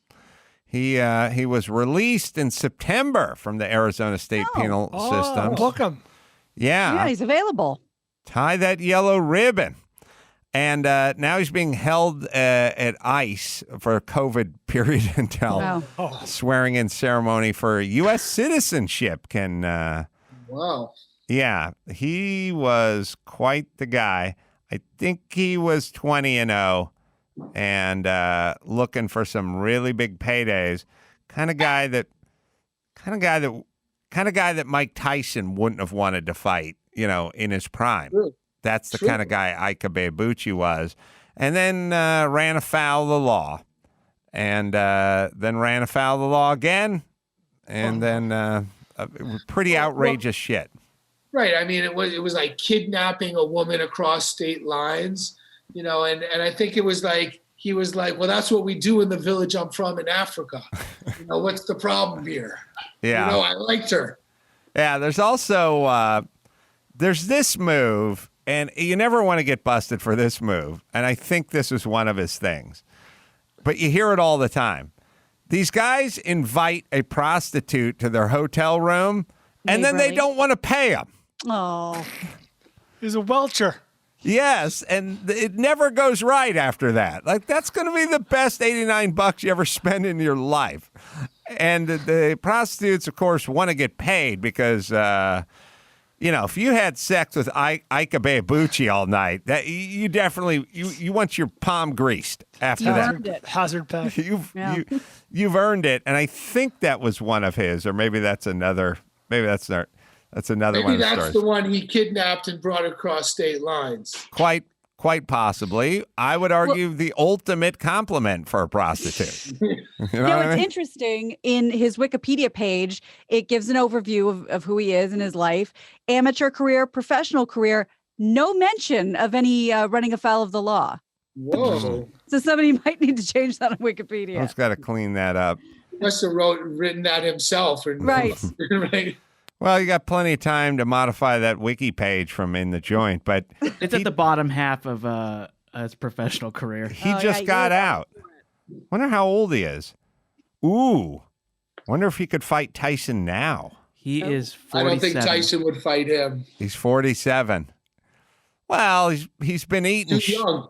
He's been eating shit on a shingle with saltpeter in it for the last 14 years. He might be able to find. Yeah, His training hasn't been tip top. He's 47. I'll bet you he's still yoked, that guy. So, I might take him over Tyson. What's that? I might take him over Tyson, even at 47. Or maybe. Do you? Did he keep the prostitute in his room, Max Paddock? Can you find that? Let me read it. Maybe he'll fight one of the Paul brothers. That's a mismatch. Yeah, anyway. Okay, so it says, in July of 99 at the Mirage Hotel in Vegas, he phoned a local escort service and had a woman sent to his room. The 21-year-old woman said later she was there to strip and nothing else. She claimed Ibiabuchi attacked her in the walk-in closet after she demanded to be paid up front. Then he barricaded himself in the bathroom and police discharged pepper spray under the door until he surrendered. Seems guilty. Yeah. But again, I don't know what you call it, uncouth. You invite a lady over to dance in your room. She wants to get paid. Gauche. Yes. Yeah, gauche. I think that's. I think it's understood. So anyway, that'll be an interesting thing. The doc Macho, the Hector Camacho story. Again, it's on Showtime. I'm gonna watch it again. Like, it's just that good, and he's such a compelling character, and it's also. I think whenever you're making a doc, I think you want the subject to be outrageous and bigger than life, and then also sort of vulnerable and relatable and kind of like a little boy trapped inside a fighter's body, and that's kind of how Camacho came across. He came across as this brash, incredible prize fighter that also was like very vulnerable and just kind of wanted to be loved. Remember, he was crying on the interviewer's shoulder after the fight. That was a very human moment. Yeah, it was. Not only was he tearing up, he literally put his head on the shoulder of the gentleman who was interviewing him. Also, after the fight, if anybody is nostalgic for a lot of those, I guess it'd be late 80s, early 90s, mid 80s, mid 90s. I'm trying to think of his reign. Was reign mid 90s? His career really, he had a great amateur career, and then he turned pro in 81, and he fought till 2001, 2002. I don't have his record in front of me right this second. Yeah, but it's nostalgic for sort of the look and the vibe of the fight game that you would see back in the day. It's all there. The characters are all there. Yeah, and there was a moment in, really in 1986 when he fought Rosario at Madison Square Garden in the Mecca of boxing. And it was June 13th, 1986. And if you look at the original poster, you'll see a great piece of artwork of Camacho. And then if you look at the undercard, you'll see a guy named Chavez and Mike Tyson. Wow. So it goes to show you how he owned the sport. It was macho time in 1986. Right. And I felt like that needed to be remembered. I mean, he was one of the pole, carriers of the sport. I mean, he really transcended the sport. If you look at Ali, Leonard, Camacho, Tyson, Mayweather to a certain degree, those guys have been the big names in the sports, and Camacho did it as well. Not from any one seminal fight, but from a collection of fighting everybody, and obviously the ring entrances, which were completely authentic. And I think people really like that authentic part of him too. Did he never fought Roberto Duran, did he? Yeah, he did actually. The sunset of their career, he fought him twice. Oh, that wasn't chronicled in the doc. I do not know. No, I did mention it when there's a little scene towards the end before we get into his death where we talk about how he was kind of hanging on and fighting, anybody and everybody. And so there's there's a shot or two of him, just a photograph. But I didn't think it was at that period. I mean, look, this could have been a 3-hour documentary, just from his career. It was so long and he fought everybody. But I really felt like the latter part of his career wasn't as important as the beginning and really the middle. And of course, when he went from superhero to supervillain, and that happened after Rosario because he changed his style. And real boxing fans don't like defensive fighters. They don't even like Mayweather as a fighter. They want to see them get knocked out. They want their fighters to stand toe to toe, fight like Chavez, fight like Arturo Gatti, be in the middle of the ring and exchange punches. And Camacho realized that he was so talented with such leg speed that he could stay on the outside and counterpunch. And that's really what he did for most of the latter part of his career. The Arturo Gatti story, Gina, was he had his famous battles with Mickey Ward, who was in Mark Wahlberg movie, not chronicled in that movie, which was always kind of interesting. But Arturo Gatti was kind of a journeyman fighter who was above a journeyman, but he wasn't a standout kind of guy, but he was total blood and guts and had these huge wars with Mickey Ward and was celebrated because of these huge wars, blood and guts type fights he had. Then was found dead, hung himself allegedly from a purse, like literally a purse strap on a doorknob going into a closet or something in what country was he in again? Oh, Brazil. In Brazil. Yeah. And where his wife was from. They never really sorted that one out. It just seemed weird that he would hang himself from a purse strap on a doorknob in Brazil. Gotta be a pretty hefty, durable purse. Huh. Oh yeah, it's been a commercial. Just that sentence doesn't really make sense. Yeah, and again, when the shit goes down in these countries that don't quite have the system that we have as far as the investigating and police and experts and analysis and forensic stuff, a lot of the stuff just kind of goes away. It's just they never really get to the bottom of it. Do we have a second, Adam, for me to ask Eric a question? Yes. So I love the documentary. It's very enjoyable, interesting, educational, all that stuff. One, it's a potentially sensitive question, so you can pass on this one. But the one thing that it felt like it kept dancing around, and you mentioned the ring entrances, and they kept talking about him as flamboyant. And Sugar Ray even had a quote about him like, wow, here I am. And his mom was like the most important person in his life. Were there rumors about his sexuality, or was that something you even came across or didn't want to put in? Because he had a lot of trappings of like a stereotypical gay man of the time. It's interesting. This is not the first time that I heard someone suggest that. In fact, Amy, his wife, would say, you know, I'm not going out with you. You got more fishnet on than I do, you know, at night. Right. And then there's a funny story that didn't make it into the doc, which I would have liked to. I mean, there's so many. They were in a shoe store, and there were these really ornate, huge, I think like platform shoes with like, you know, glitter and everything. And he's looking at him and he's like, oh, these are great. And the salesperson went over to him and said, oh, these are for women. He said, oh, okay. They left the store. As soon as they get out of the store, he gives Amy $200 and said, go get them for me in size 10. Yeah. So, but I don't know. Nobody said it to me. And if it was true, you know, he was in the wrong era. Yeah. In today's age, it would have been great. You know, had he come out bisexual, gay, whatever. And, he'd be a hero. And he would have been a hero. And, you know, people today would have celebrated it for being authentic. And of course, in boxing, they would have wanted to see him get beat too. Sure. But they already did, you know. But you know, so I think, again, going back to like, there are a lot of fighters that have come in after him who, you know, come in these ring outfits, but then they leave the arena in a suit or their regular, you know, sweats or whatever. Camacho came in, went into the ring in the outfit, went into the ring with it, and when he left, he was still wearing it. You could see that after the Chavez fight when he comes out at the party and he's still wearing these sunglasses and the cape, and like he was really authentic. Bryan, I can answer your question. Oh, please. I have definitive proof. There's no way a gay man could go 12 rounds with Sugar Ray Leonard, chiseled, covered in Vaseline, sweating, hugging, clinching, grabbing. Dancing.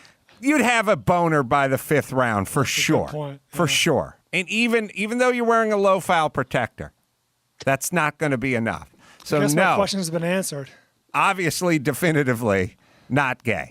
It's impossible. You seen Sugar Ray with his shirt off? He was the first boxer to be in Playgirl. Oh, that's used that photograph in there. Oh, that's right. That's right. He was kind of famous for his poses. All right. Well, let me give it a plug. Macho, the Hector Camacho story. It's a very good story, and it's a very good doc. And Eric Drath, you should be very proud of this work. And it can be found on Showtime. We look forward to what other offerings you have, and coming back and talking about them. Great. I really appreciate it, and been a big fan for a long time. So it's nice to be here. Thanks, Eric. All right, let me hit stamps.com. Holiday season is, you'll be mailing more stuff than ever. Post office going to be busy, so you don't have time to wait in line. Go to stamps.com. Bring the post office and UPS shipping right to your computer. We've used them here for over 10 years. All the merch, all the books, all the paperwork, it's all sent out with stamps.com. And they got it all. I was going to say under one roof, but it's under your roof. Also, you can get 5 cents off every first class stamp and up to 40% off priority mail and up to 62% off UPS shipping rates. No wonder over 900,000 small businesses already use Stamps.com, right, Dawson? Don't spend a minute of your holiday season at the post office this year. Sign up for Stamps.com instead. There's no risk. With promo code Adam, you get a special offer that includes a 4-week trial plus free postage and a digital scale. No long-term commitments or contracts. Just go to Stamps.com, click on the microphone at the top of the homepage, and type in Adam. That's Stamps.com. Enter Adam. Stamps.com. Never go to the post office again. All right, let's take a quick break. Come back to the news right after this. Give me the news with Grad, news with Gina Grad, breaking viral, all those crazy Trump tweets. Give me news with Gina Grad, trouble in the Middle East, celebrity drunk meltdowns. Need news with Gina Grad. The news with Gina Grad. Well, before we start on some big headlines, I did receive a message from a very pretty girl, by the way, and because it could go no other way, that when we were talking yesterday with Defrat Guy about living off the grid, that hashtag van life, a super cute girl DM me to say that she was listening to the show and wanted us to know she is living the off-the-grid life. She loves it, hiking every day, going to canyons, finding artifacts, animals, having the time of her life, and like looks like someone they would cast in this role for like an HBO series. So it can be done. Yeah, the outdoor girl you want cast is the Michelob Ultra chick who doesn't exist, you know? Right. She's 26. She's pumped about going mountain bike riding at 5:30 in the morning. Sure. And is super stoked to have her ultra low-carb beer at the end of her 40-mile ride. It's her treat. It's her treat. It's her cheat day. Yeah, right. Pedaled 40 miles up a mountain, and now I get low-carb beer. This is awesome. Yeah, those chicks. Well, she might be fun to talk to. I don't know. She's living that van life, and she's a cutie and living her dream. So moving I like the forward- van yeah. life. I embrace it. I'm never going to participate in it, but I love the way it sounds. Yeah, me too. I support it. I like how people with a cell phone think they're living off the grid. That's literally a grid. We can follow you anywhere. That's right. Man, will Negative find you. Nancy. Yeah. You turned into Woody Harrelson's character in The Day After Tomorrow. No. Oh, shit. What's that? John Cusack. 2012? 2012. One of the disaster yeah, movies, right? yeah, it was one of those disaster movies. Yeah, it was like 2012 or something. Yeah, sorry. Go ahead. Chuck Yeager, if that name sounds familiar, he was the first pilot to break the sound barrier, and he has died 97 years old. This news was shared in a message from his wife, Victoria Scott D'Angelo, and he was portrayed in the film The Right Stuff, which is another reason that name might sound familiar, became the first pilot to break the sound barrier October 14th, 1947. There's a really cool 3-minute video, like that old archival, like something they would show before a movie, you know, like the news footage back in the olden times. And I just pulled just a few, I don't know, like 20 seconds from when he actually breaks the sound barrier. Everything was everything was mechanical back then. Right. There's no computing going on. And you were looking at a radar first. Also, they didn't know what was going to happen. Exactly. They had no idea if he was going to vaporize anything. Right. Now she's approaching the barrier. The speed of sound at 35,000 feet is 660 miles per hour. The really big moment. Through the sound barrier. The first time ever in level flight.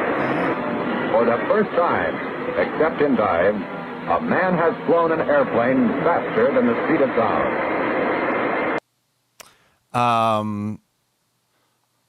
I think, God damn it, Gloria, Mabel, he named that thing. Glennis. Glennis. Glamorous Glennis. Glamorous, yes, damn it. I knew it was an old school name. Put his name Mabel. on that bad boy. And, yeah, that thing was just dropped from, not a B, maybe it was a B-51. Maybe they didn't have a B-51 back then. I think they said it was not a military plane by any means. It was. They called it more of a science lab in the air.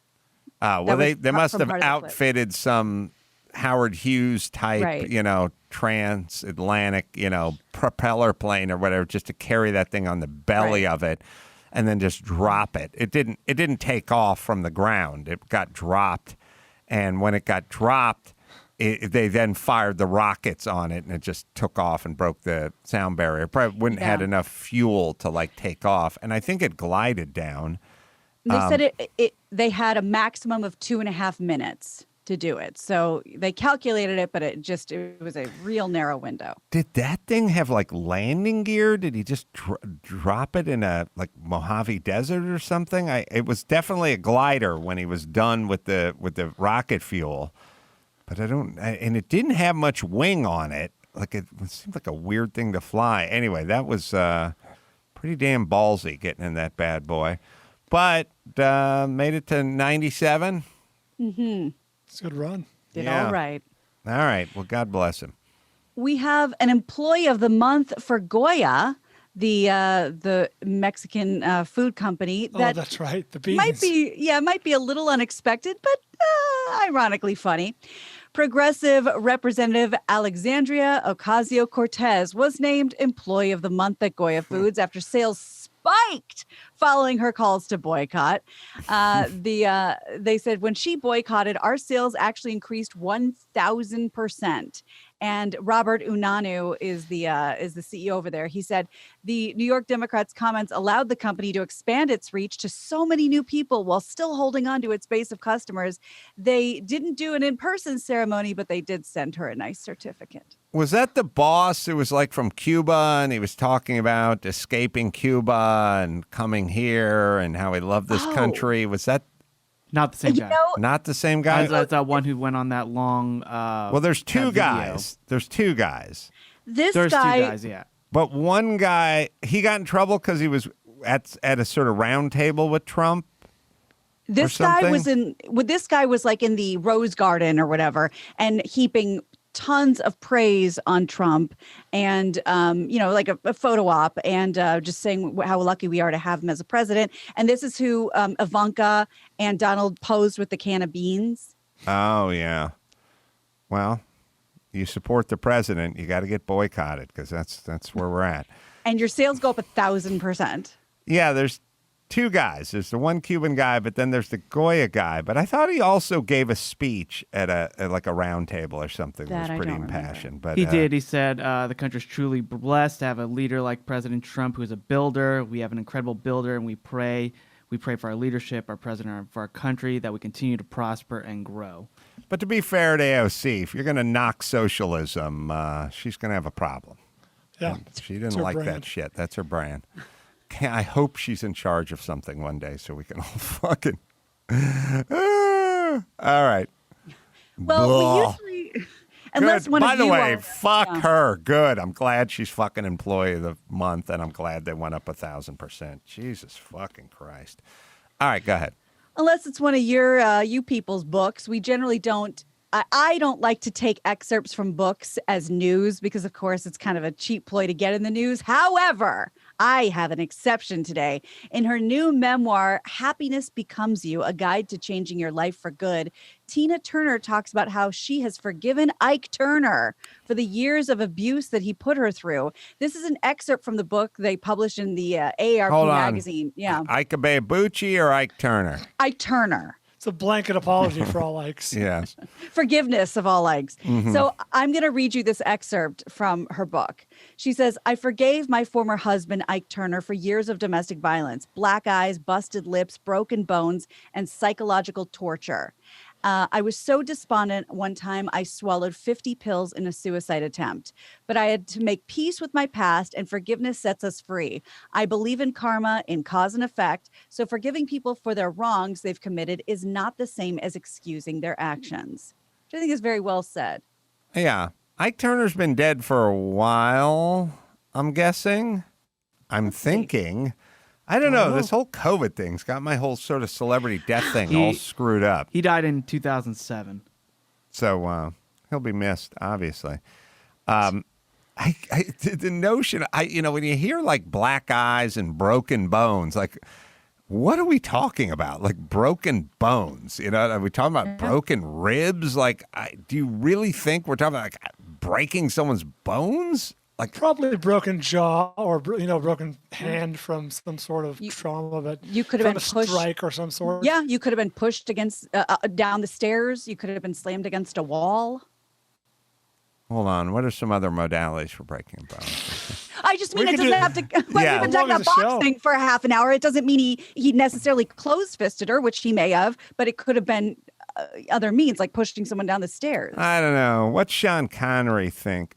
Yeager Bell X1 Glamorous Glennis was air launch from a B-29. Oh, there it was, a B-29, not a B-52. It did have retractable landing gear, so he was able to glide it down and land it. I think that thing is hanging in the Smithsonian. That's right. And if you look at it, it doesn't look like much. I mean, I got to tell you guys, during the analog era of like fighter jets and warplanes, tail draggers, P-51 Mustangs, and all these other kinds of airplanes and this equipment, even the space capsules and stuff, like the super early generation of all these X-planes, experimental and stuff. It's exactly the same as the original Batmobile. Like when you get up on it, it's like, what? Yeah. This is it? Like it seems tinny and light and weird and dangerous, and it's like weird handles with cables on it and shit. It does not feel like a Tesla at all. Like it just feels old and mechanical and tinny and thin. And it's amazing what they're able to accomplish with what they accomplished. Yes, even when talk about Batman and Robin. Even when you get into some of those fighter jets from, Korea, Vietnam and stuff like that, when you get up and get into those cockpits, it's very crude. It's kind of mechanical. It feels very. It feels like it's not going to work. Is what I would say. All right, let me hit liquid IV. Well, it's getting colder outside. Everyone knows that. We're talking about the pool earlier. Cooler weather makes it easier to miss signs of dehydration. 1 stick of liquid IV and 16 ounces of water provides 2 to 3 times the hydration of plain water. Perfect for staying hydrated on holiday flights, long road trips, even helps with hangovers after those extra holiday drinks at the party. May tilt a few this year. 3 new flavors, guava, watermelon, and apple pie, by the way. I always travel with this stuff. Just packets, thin little packets, shake them up, dump them in your water bottle, shake it up. And when it's cold outside, especially, you get dehydrated. 5 essential vitamins, more vitamin C than an orange, as much potassium as a banana, no artificial colors or sugar or flavors. It's Liquid IV, right, Dawson? Liquid IV is available nationwide at Walmart in the Beverage Center, or you can get 25% off when you go to liquidiv.com. When you go to liquidiv.com and use code ADAM at checkout, that's 25% off anything you order when you use promo code ADAM at liquidiv.com. Get better hydration today at liquidiv.com, promo code ADAM. What else, Gina? Okay. So at the risk of driving you absolutely insane, we have to do this because it's too good to skip. An unidentified St. Anthony, Minnesota resident has received an anonymous letter chastising them for their Christmas light display. And Kaylin, don't put up the picture yet. So the letter shared by Crime Watch Minneapolis reads, quote, and they did post a picture of the letter. So this is an actual letter that arrived at their home. The idea of twinkling, colorful lights are a reminder of division that continues to run through our society, a reminder of systemic biases against our neighbors who don't celebrate Christmas or who can't afford to put their lights up. We must do work of educating ourselves about the harmful impact on outward-facing displays like yours and the impact they can have. Now, that's insane, but I'd like you to see the picture of the house that they're commenting on. Not much. A very modest. Understated. Very modest display indeed. It's 1 strand of lights over their balcony and a wreath. The letter has received pushback on social media, with former Baltimore Ravens quarterback Derek Anderson replying, "Saw this coming a long time ago. If I can't have it, nobody can. Or if they can have it, we all deserve it. That's not life." Where did the letter come from? St. Anthony, Minnesota. But who authored the letter? It unclear. It showed up on Twitter with the actual letter, but let me see if I can do a little digging and find out. So the person prints up 10,000 versions and pass them out around town? And when did Minnesota get so progressive and so fucked up? When I was a kid, it was like Bud Grant and Carl Eller. They're from, and then Jesse the Body Ventura. Those are Minnesotans over there. Like, when did it get so progressive and so fucked up? And so woke. Minnesota's a weird place to be woke, right? I mean, I don't know. I get the San Franciscos and the LAs and New Yorks, and I get that. Minnesota feels so arbitrary to me to be so woke these days. I don't know. Yeah, it feels like Midwest, Hardy, right. like down the middle. Those are, Hardy stock. I do have a picture of the envelope and the letter. There is no return address, and it's addressed to neighbor. So someone in the community. Yeah. Well, as I always say, good news. We're out of problems. because if putting up Christmas lights is some sort of racially based attack or an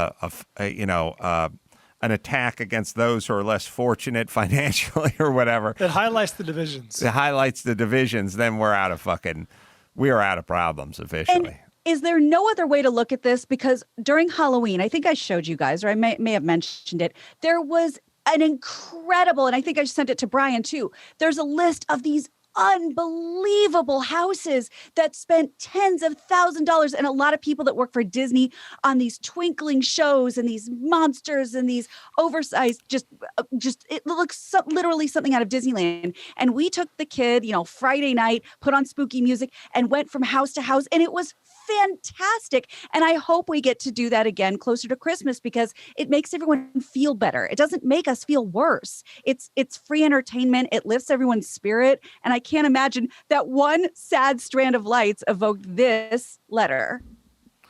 Yeah.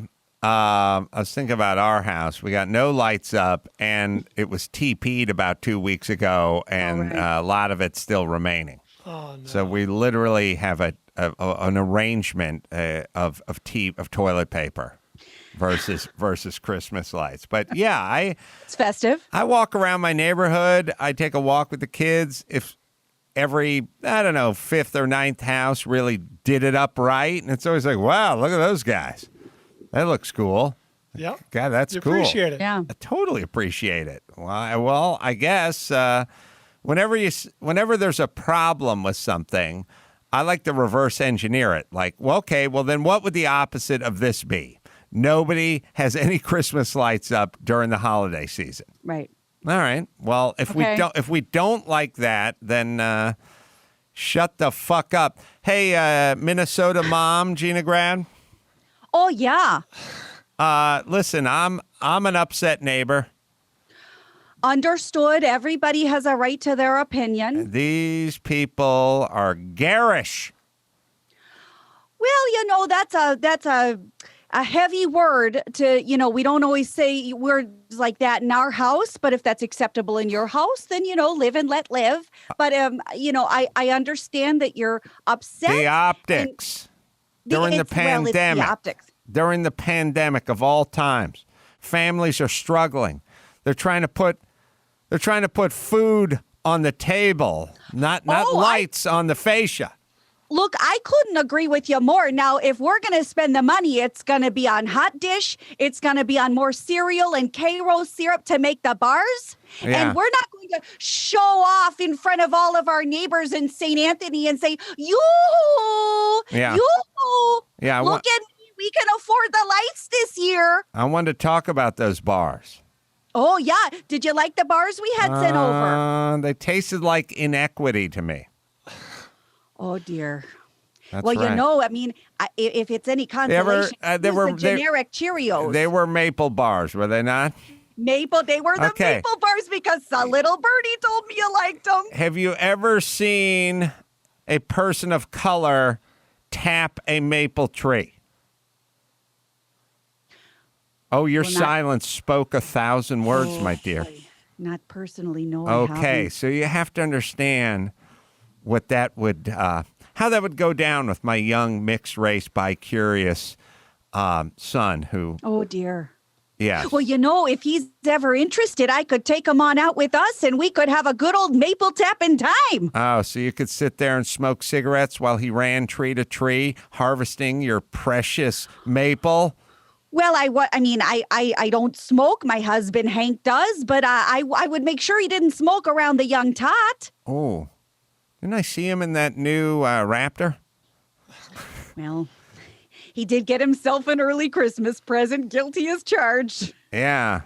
It's funny. At the beginning, it looked like there were two people in the car, but then when I looked up again, it was just Hank's head. I don't know what you're I don't know where the other person went. Look, all I know is that I said if he gets that Raptor, I'll be mighty appreciative because that is quite a car. Well, anyway, I thank you for the maple bars, but... you're so welcome. Uh-huh. A little more nutmeg and a little less injustice in the mixing bowl next time, please. I'll make a note. And easy with those Christmas lights. Oh, well, and by the way, Yeah. It's not just the Christmas lights. Oh, dear. You know the light on your bumper that lights up your license plate? Sure, yeah. Now put some tape over it. Oh, so people don't like It's a Tammy's hot ride. It's a beacon of injustice. Many people can't afford that light. Well, you know, I got it for free when I signed up for checking at my new bank. Right. Just Should I take it back to them? Put a little gaffer's tape over it.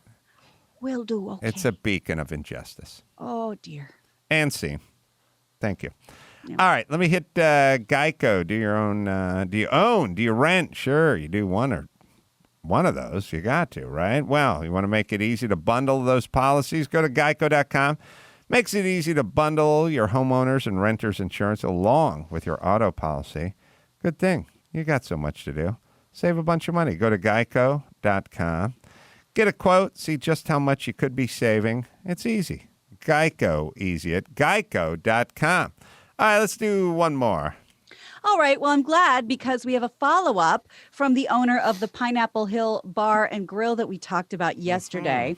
And somebody weighed in with another interesting piece of information that is worth mentioning. I'll start with that.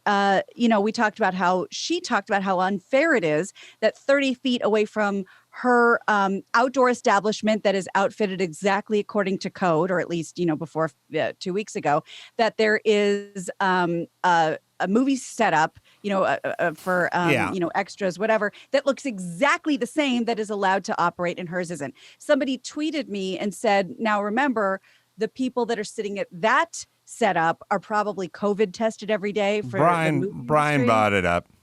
Oh, yeah. I don't remember. I mentioned that having friends who are in production right now, and they got tested almost every day, if not every day. Right. Yeah. So for whatever it's worth. Yeah. Okay. But this woman, some good news. Her name's Angela Marsden, and she's raised over $100,000 on GoFundMe for the restaurant as of Monday morning. So it's probably a little higher now.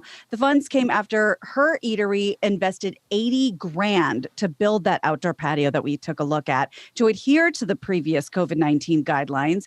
Her video has been viewed over 8 million times. It was shared across social media by prominent conservatives, including former GOP House Speaker Newt Gingrich, since it was posted on Friday. And she's managed to raise over $100,000, which I imagine will help immensely. Her goal was 10,000. She's at 174. That's holy moly as we speak. Yeah, don't abbreviate GoFundMe. No one wants to hear you. I'm signed up at GoFme. You want to give me a little cash? Anybody interested? Hey, there's rewards. I'll give you a T-shirt if you just GoFme. F me. Mm-hmm. My point with the testing for the people who are in production was that if this is something that can be done for that industry that is determined to be essential or important or whatever, why can't it be applied to the LA County Health Board? You know what I mean? Why can't restaurants go through the same protocol? They can stay afloat, they can stay open. If this can be done for one, why not for the other? Because then they'll move the goalpost and say, well, what about the people? What about the customers? They're going to breathe all over the waiters and get them sick. Yeah, unfortunately, they don't have any. They don't have any proof that the customers are spreading it. Yeah, I was going to say it's been hard to find. I tried looking for that article that I quote, but they basically are saying the customer's not the issue; it's the kitchen staff. So why not just test the kitchen staff? Right, but it was the customers, and then they changed it. So that's what I think this lawsuit is about, that Mark is involved in, that they're just making it up as they go along. They just keep moving the goalpost. Also, we are entering this with a premise of, well, they would love to get these businesses back up and running as soon as possible. That may be a false premise. I'm not so sure that's their goal. It certainly doesn't feel like that's their goal. But don't they like collecting taxes? I guess there's a nefarious thought. The only you would call it a conspiracy theory, but it's a conspiracy theory that sort of has some. It makes sense on other conspiracy theories, because I was always like, what's the end game? You're losing all this tax revenue. These businesses are going under. Like, what's the deal? Well, here's the conspiracy theory I heard, and I really don't know enough about it to believe it or not, although there does seem to be some merit to it. L.A. is a shit show with these unfunded liabilities when it comes to all the unions and all the cops and all the firemen and all the pensions. We have tons and tons of debt with all the pensions that we promised everybody. We had that going into the pandemic. We were kind of fucked up financially before that, and now we have all this unfunded, all the unfunded stuff for all the workers. Again, the cops, the firemen, the teachers, and all the money we promised them that we don't really have. And the thought was, if we can just kind of claim this is COVID, this is like financial COVID disaster, then we can get all the money, federal money, to come in and bail us out, which is not just going to be COVID-related stuff. It's also going to be for all these unfunded liabilities with all these unions and stuff like that. And I think they're probably arguing about it now, which is, California saying, well, we need this much money. And the folks thinking about giving them the money are going, yeah, but that money's just going to your state, which you never ran. You never ran properly before COVID. And we don't want that money going to that. So I think that's, if there was a conspiracy theory of like why we just want to burn it all down and turn it into one big shit show, it's kind of that thing of like, you had let's say your pool had a big fat crack in it and was fucked up, and then there was an earthquake. And then you're like, time to file a claim. Then you're like, just fucking drain the pool and throw a few pallets in there and fuck it up a little more. And then you go to FEMA and go, hey, what are you going to do about my pool? But it was like, it was fucked up before the earthquake. But if you figure FEMA would take care of it, it's kind of like that move when you have a big dent in the side of your car and then you get into an accident and you're like, oh, look what they did. You buff that out. Good time to fix it. All right, let's bring it home, Gina Grad. You got it. I'm Gina Grad, and that's the news. Gina Grad. That was the news with Gina Grad. Adam Ray in studio tomorrow. Always a delight. Everyone wants to keep their home safe and their family safe. That's where Simply Safe comes in. Break-ins, fire, flood, medical emergencies. Simply Safe Home Security, award-winning 24/7 protection. No long-term contracts, no hidden fees, no installation costs. Get a free home security camera when you purchase Simply Safe at simplysafe.com/Adam. All right. I want to thank, where is it? Yeah. Eric Drath for Macho. Very good doc. You should see that on Showtime. Me, Naples, Florida, Off the Hook, January 16th, 17th. We'll do a live pod there, and we'll do some stand-up there. Burbank, Pickwick's been moved to January 23rd, so check that out, doing a drive-in show. Go to AdamCarolla.com for all the info, and until next time, this is Adam for Eric and Gina and Bald saying mahalo.